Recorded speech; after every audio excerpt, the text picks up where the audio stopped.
おはようございます。めぐりかみたいちです。今日はクスクスソムールの戻し方を紹介します。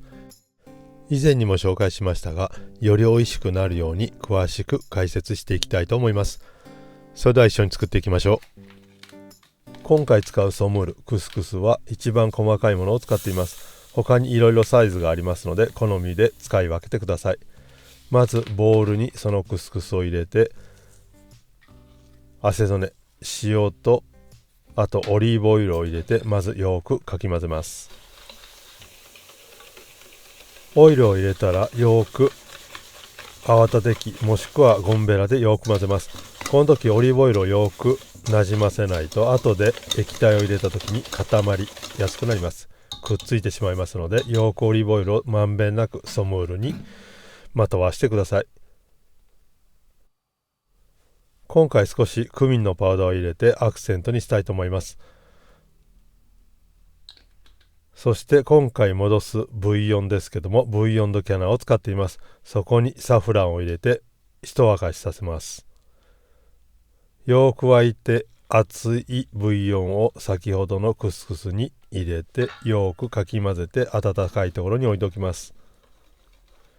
分量ですけども、ソムールの5割増しの重さのブイヨンを沸かして入れてください。今回戻すのにブイヨンドキャナーを使いましたが、これが水でも美味しいですし、ブイヨンドボライでも美味しいです。ブイヨンドボライの取り方は動画がありますので、そちらを参考にしてください。ブイヨンドキャナーはブイヨンドボライの鶏ガラを鴨に変えて取れば簡単にできます。液体を注いでから15分ほど経ったので、このようにゴムベラなどを使ってほぐしながら混ぜて、また蓋をして温かいところに置いておきます。それではクスクスに入れるガルニチュールを切っていきたいと思います。まず最初はモロッコ産の塩漬けのレモンです。シトロンコンフィです。これは中身を取って皮の部分をジュリエンヌにしていきます。中身ですけども煮込みなどに使えますので置いておいてください。このように厚めにバトネもしくはジュリエンヌにしていきます。もちろん好みでブリュノワーズなどにしてもらっても構いません。この辺は自由に切ってもらったらいいと思います。続いてトマト摂取です。これも動画があります。そちらを参考にして作ってみてください。美味しい時期に作ってオイルにつけておけば結構長持ちします。これも好きなサイズに切ってもらったらいいです。続いてダトといってナツメヤシの実の乾燥したものになります。味的には干し柿みたいな味がします。このように針などで刺して中の種を押し出して種を取ります。もちろん開いて種を取ってもらってもいいですけども、今回このまま輪切りにしていきたいので押してこのように種だけを取っています。これも好みの形に切っていってください。これでガルニチュールは揃いました。あと好みでアーモンド、松の実などをローストしたものを置いてもいいですし、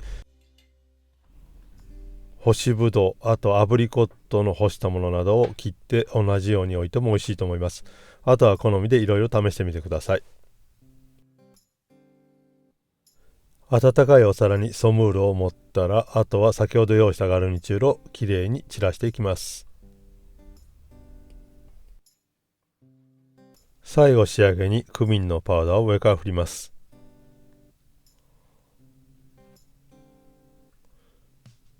それとマラケーシュに出張行った時にマルシェで買った混合スパイスをかけて完成になります。